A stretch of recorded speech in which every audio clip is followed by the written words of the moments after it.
नमस्कार विद्यार्थी मित्रों, जिला शिक्षण અને તાલીમ ભવનની YouTube ચેનલમાં આપનું સ્વાગત છે। આજે નમસ્કાર વિદ્યાર્થી મિત્રો, આપણે ધોરણ 10 વિજ્ઞાનની અંદર પહેલું ચેપ્ટર રાસાયણિક પ્રક્રિયાઓ અને સમીકરણો જોઈશું।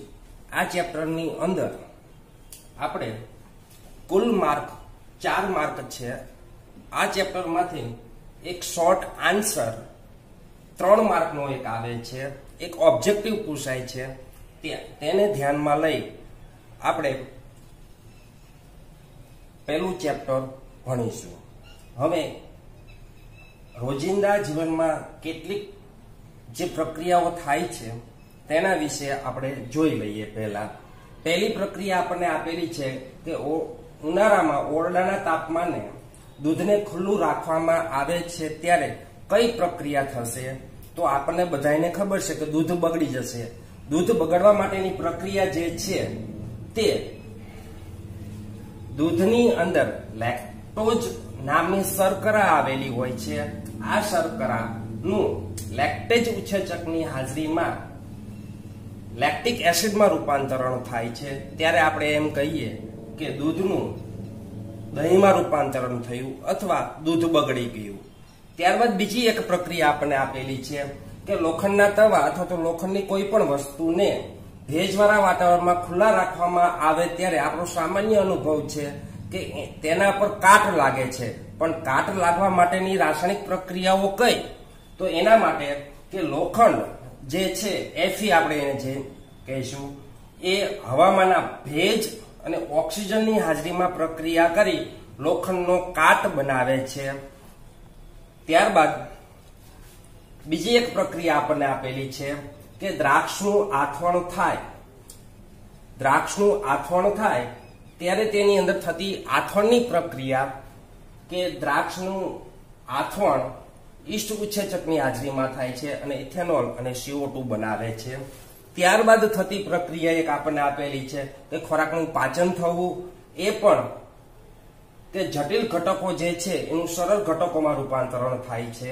ત્યારબાદ કે આપણે જે શ્વાસ લઈએ છીએ, શ્વાસોશ્વાસની પ્રક્રિયામાં આપણે ઓક્સિજન લઈએ છીએ અને CO2 ને દૂર કરીએ છીએ। આ લીધેલો ઓક્સિજન દરેક કોષ સુધી પહોંચશે। કોષમાં ઓક્સિજન જઈ ત્યાં તેની ઓક્સિડેશનની પ્રક્રિયા થશે। જ્યારે ઓક્સિડેશનની પ્રક્રિયા થશે ત્યારે આપણને શક્તિ એટલે આપણો એટીપી એડિનોસાઇન ટ્રાઇફોસ્ફેટ છૂટો પડશે અને આપણને શક્તિ મળશે। ત્યારબાદ આપણે હવે કેવી રીતે જાણી શકીએ કે રાસાયણિક પ્રક્રિયાઓ થઈ? ફરીથી આપણે કેવી રીતે જાણી શકીએ કે આ રાસાયણિક પ્રક્રિયાઓ થઈ? તો આના માટે થઈ આપણને આપણી ટેક્સ્ટ બુકની અંદર એક્ટિવિટી નંબર 1.1, એક્ટિવિટી નંબર 1.2 અને એક્ટિવિટી નંબર 1.3 આપણે જોઈશું। ચલો આપણે પ્રવૃત્તિ નંબર પહેલી કરીએ, મેગ્નેશિયમની પટ્ટીનું હવામાં દહન। હવે મેગ્નેશિયમની પટ્ટીને હવામાં સળગાવતા પહેલા એની ઉપરનું જે પડ છે તેને આપણે દૂર કરવું પડે। દૂર કરવા માટે થઈ આપણે કાચ પેપર વડે એને ઘસીશું એટલે ઉપરનું પડ નીકળી જશે। હવે પ્રશ્ન એ થાય કે આ પડ શાને માટે દૂર કરવું પડે? તો મેગ્નેશિયમ એ સક્રિય ધાતુ છે। આ સક્રિય ધાતુની હવામાનના ઓક્સિજન સાથે પ્રક્રિયા કરી મેગ્નેશિયમ ઓક્સાઇડનું એક સ્તર બનાવે છે। આ સ્તરને આપણે દૂર કરવું પડે। તો આને ઘસીશું એટલે ઉપરનું પડ જે છે અથવા તો કાચ પેપર વાપરીશું તો પણ એ દૂર થઈ જશે। પૂરેપૂરું દૂર થઈ ગયા પછી આનું આપણે હવાની હાજરીમાં દહન કરીશું। જે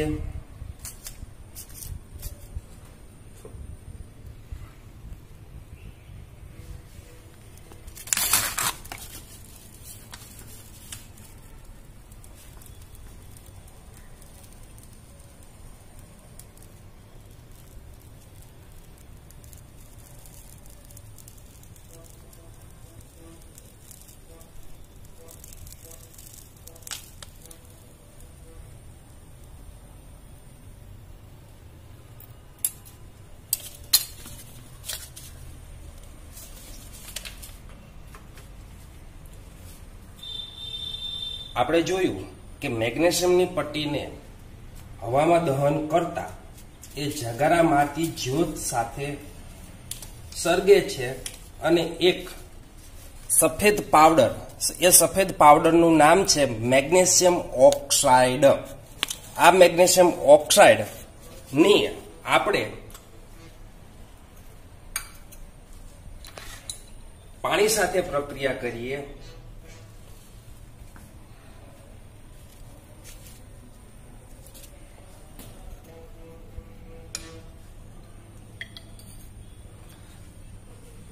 મેગ્નેશિયમની પટ્ટીનું આપણે દહન કર્યું અને જે પદાર્થ બન્યો એ પદાર્થનું નામ છે મેગ્નેશિયમ ઓક્સાઇડ. આ મેગ્નેશિયમ ઓક્સાઇડને આપણે પાણીમાં દ્રાવ્ય કર્યો.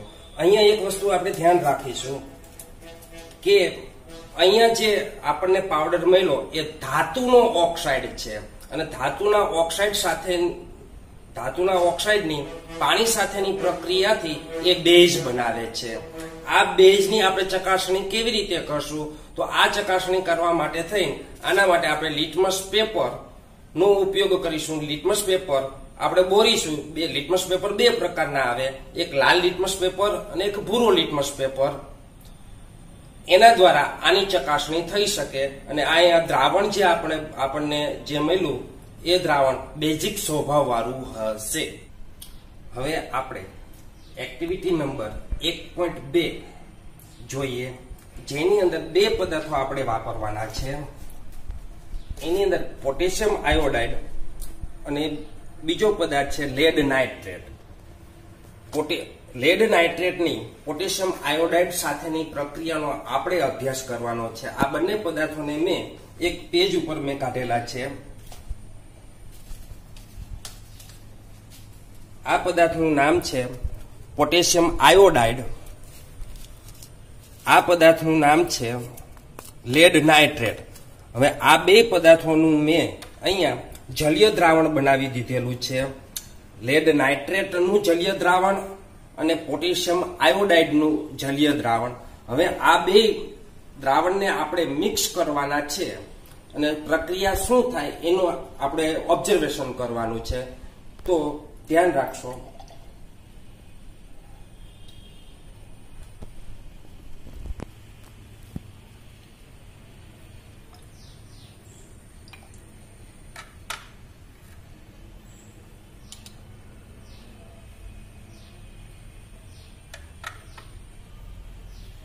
આપણે જોઈ રહ્યા છીએ કે અહીંયા બંને પદાર્થો વચ્ચે પ્રક્રિયા થતા એક પીળો રંગ આપણને જોવા મળે છે, જે લેડ આયોડાઇડનો છે.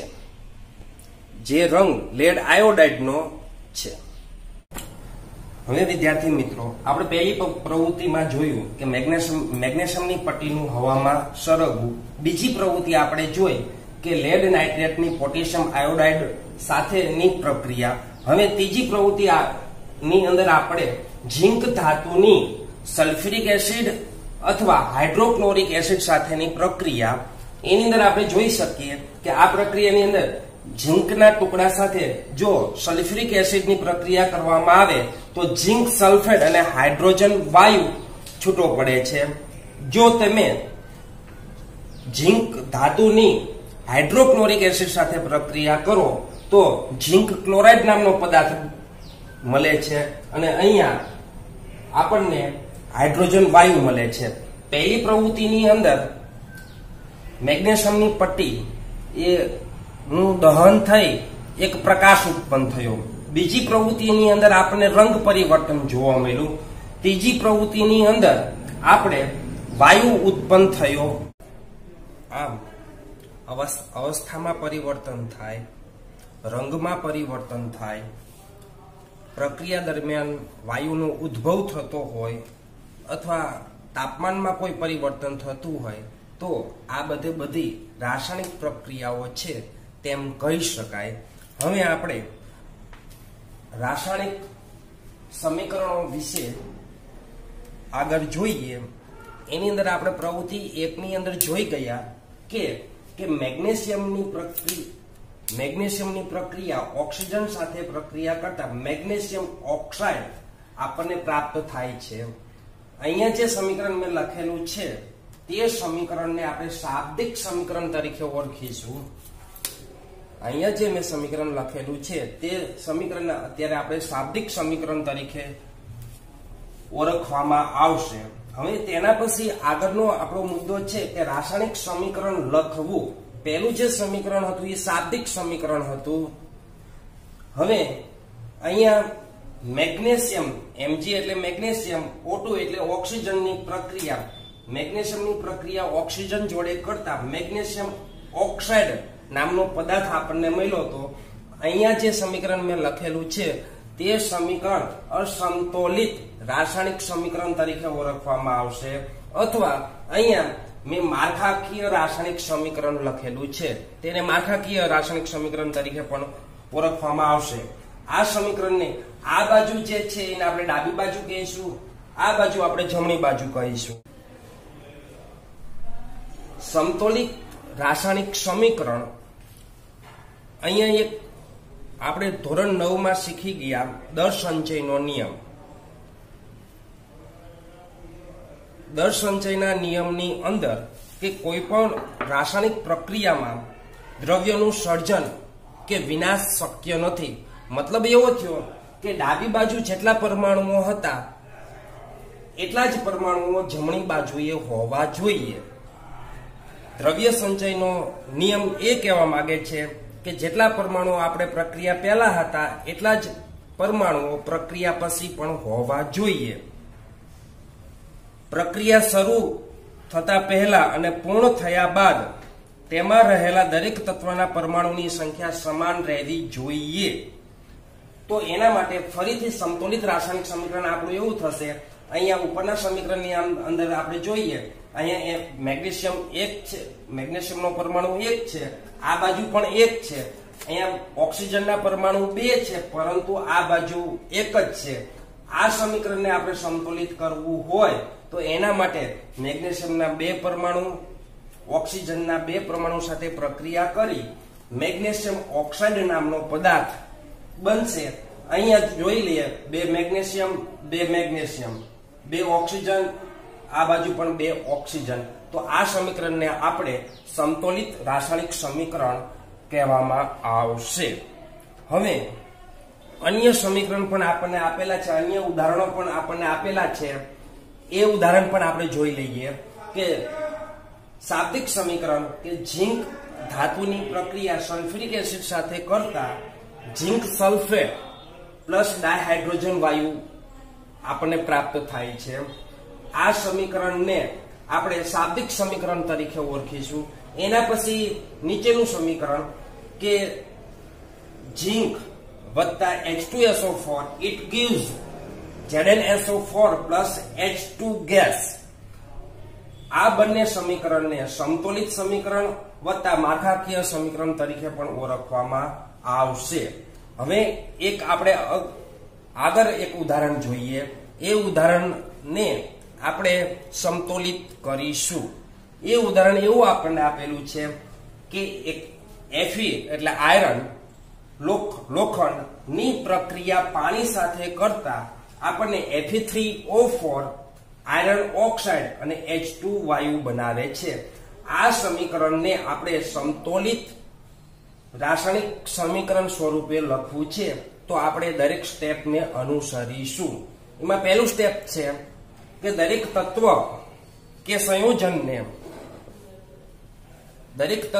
કે સંયોજનની ફરતે સૌપ્રથમ આપણે પહેલા બોક્સ કરીશું.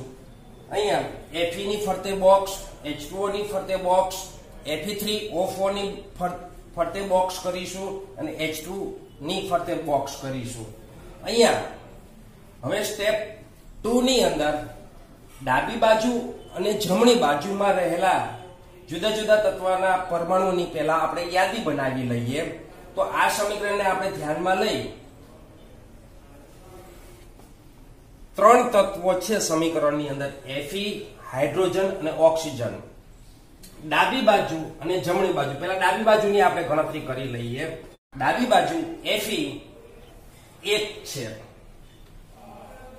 હાઇડ્રોજન H2 એટલે હાઇડ્રોજનના પરમાણુ 2 છે, ઓક્સિજનનો પરમાણુ 1 છે. અહીંયા જે આપણે વાત થઈ એ ડાબી બાજુની વાત થઈ. હવે આપણે જમણી બાજુ રહેલા પરમાણુઓની ગણતરી કરી લઈએ. Fe3 ના 3 પરમાણુઓ થશે, ઓક્સિજન ના 4 પરમાણુ થશે અને હાઇડ્રોજનના 2 પરમાણુ થશે. આ રીતે સ્ટેપ 2 ની અંદર ડાબી બાજુ અને જમણી બાજુમાં જુદા જુદા તત્વના પરમાણુની સૌપ્રથમ પહેલા તમે યાદી બનાવી લો. આ યાદી બનાવી લીધા પછી સ્ટેપ 3 ની અંદર સૌથી વધુ પરમાણુઓનું સંયોજનનું સમતોલન સૌપ્રથમ આપણે કરીશું. ફરીથી કે સૌથી વધુ પરમાણુઓ કોના છે તો આપણે જોઈ લઈએ કે ડાબી બાજુ અને જમણી બાજુ જે છે એની અંદર ઓક્સિજનના પરમાણુઓની સંખ્યા સૌથી વધારે છે. તો ઓક્સિજનના પરમાણુને આપણે પહેલા સૌપ્રથમ સમતોલિત કરીશું.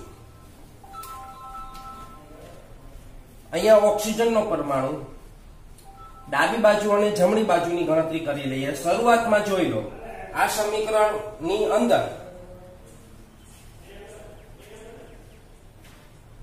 H2O માં ઓક્સિજનનો એક પરમાણુ છે જે અહીંયા છે આપણે જોઈ શકીએ છીએ.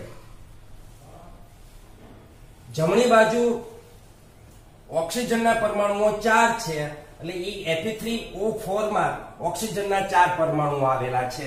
અહીંયા ડાબી બાજુ ઓક્સિજનનો પરમાણુ 1 છે, જમણી બાજુ ઓક્સિજનનો પરમાણુ 4 છે. બેને સમતોલિત કરવા માટે થઈ આપણે ડાબી બાજુ ઓક્સિજનના પરમાણુને 4 વડે ગુણીશું.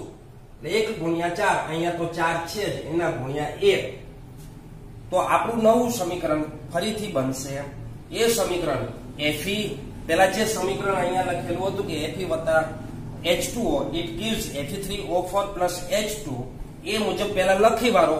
અહીંયા આપણે ઓક્સિજનના પરમાણુને 4 વડે ડાબી બાજુએ ગુણેલા છે. તો આપણું આ નવું સમીકરણ બન્યું. આ સમીકરણને આંશિક રીતે સમતોલિત સમીકરણ તરીકે ઓળખવામાં આવે છે. આ સમીકરણને આંશિક રીતે સમતોલિત સમીકરણ તરીકે ઓળખવામાં આવે છે. હવે તેના પછીના સ્ટેપની અંદર આપણે જોઈએ તો હવે આપણે હાઇડ્રોજનના પરમાણુને આપણે સમતોલિત કરવા છે. તો હાઇડ્રોજનના પરમાણુ ડાબી બાજુ અને જમણી બાજુ કેટલા છે તેની પહેલા આપણે ગણતરી કરી લઈએ. તો હાઇડ્રોજનનો પરમાણુ ડાબી બાજુ જમણી બાજુ શરૂઆતની અંદર આપણે જોઈ લઈએ. હવે આ સમીકરણને આપણે ધ્યાનમાં લઈશું. આ સમીકરણને ધ્યાનમાં નહીં લઈએ તો એની અંદર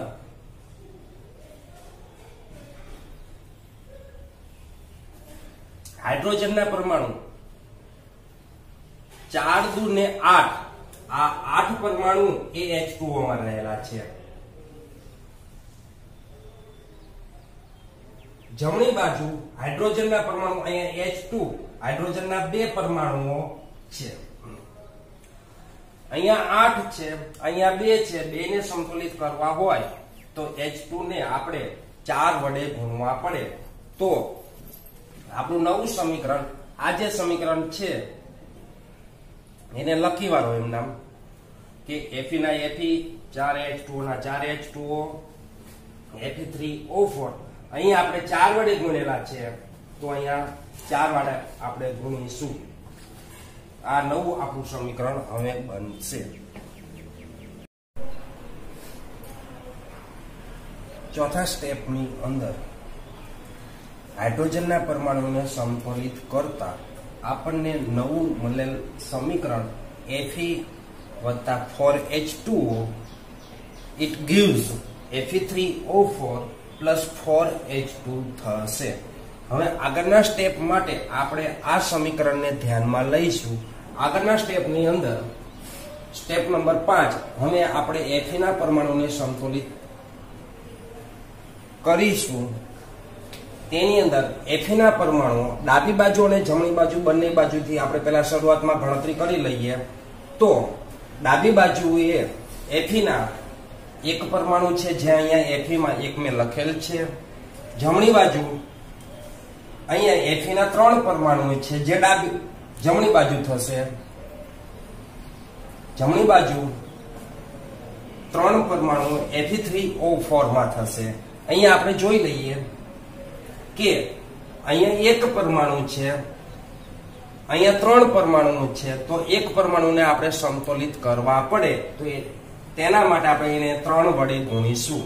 અહીંયા 3 પરમાણુઓ તો છે જ, તો 3 વડે ગુણતા આપણું નવું સમીકરણ 3Fe plus 4H2O it gives Fe3O4 plus 4H2 થશે. હવે તેના પછી આગળના સ્ટેપની અંદર બંને તરફ એટલે ડાબી બાજુ અને જમણી બાજુ આપણે પરમાણુની ગણતરી કરી લઈએ. આપણે જે સમીકરણને સમતુલિત કર્યું, આપણે દ્રવ્ય સંચયના નિયમની અંદર કીધું હતું કે પ્રક્રિયા પહેલા જેટલા પરમાણુઓ હોય એટલા જ પરમાણુઓ પ્રક્રિયા થઈ ગયા પછી હોવા જોઈએ.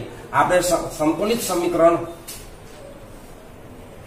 3Fe વત્તા 4H2O it gives Fe3O4 plus 4H2 એની અંદર આપણે ગણતરી કરી લઈએ ડાબી બાજુ અને જમણી બાજુ. આપણે આપણી પ્રક્રિયાની અંદર 3 પરમાણુઓ છે. Fe એટલે iron, H hydrogen, O oxygen. આપણે પહેલા ડાબી બાજુ Fe ના 3 પરમાણુ 4 દુને 8 એ હાઇડ્રોજનના પરમાણુ થશે, 4 એ ઓક્સિજનના પરમાણુ થશે. આ ડાબી બાજુની ગણતરી થઈ. હવે જમણી બાજુની આપણે ગણતરી કરી લઈએ. અહીંયા Fe3 એટલે Fe ના 3 પરમાણુ, ઓક્સિજનના 4 પરમાણુ અને 4 દુને 8 એ હાઇડ્રોજનના પરમાણુ થશે. અહીંયા આપણે જોઈ શકીએ કે ડાબી બાજુ અને જમણી બાજુ બંને રહેલા પરમાણુઓની સંખ્યા સરખી છે. તો આ સમીકરણને આપણે સમતોલિત રાસાયણિક સમીકરણ કહીશું. ત્યાર પછીના સ્ટેપની અંદર કે આપણે ભૌતિક અવસ્થાઓની સંજ્ઞાઓ દર્શાવીશું. તેની અંદર કોઈ પ્રક્રિયા દરમિયાન દબાણ, તાપમાન, કોઈ ઉદ્દીપક હોય તો જે એરો છે એ એરાની ઉપર અથવા નીચે દર્શાવીશું. આ સિવાય પ્રક્રિયા દરમિયાન કોઈ વાયુ પદાર્થ હોય તો એના માટે સ્મોલ g વડે એને દર્શાવીશું. કોઈ પ્રવાહી પદાર્થ હોય તો પ્રવાહી માટે દર્શાવવા માટેની સંજ્ઞા સ્મોલ l થશે. કોઈ ઘન પદાર્થ હોય તો ઘન પદાર્થ માટે આપણે સ્મોલ s લખીશું.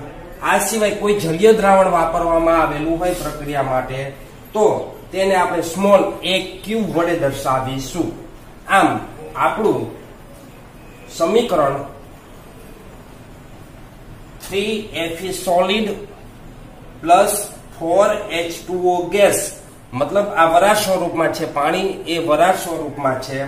it gives Fe3O4 solid plus 4H2 gas, મતલબ આ વાયુ સ્વરૂપમાં છે, આ ઘન સ્વરૂપમાં છે, આ વાયુ સ્વરૂપમાં અને આ ઘન સ્વરૂપમાં થશે.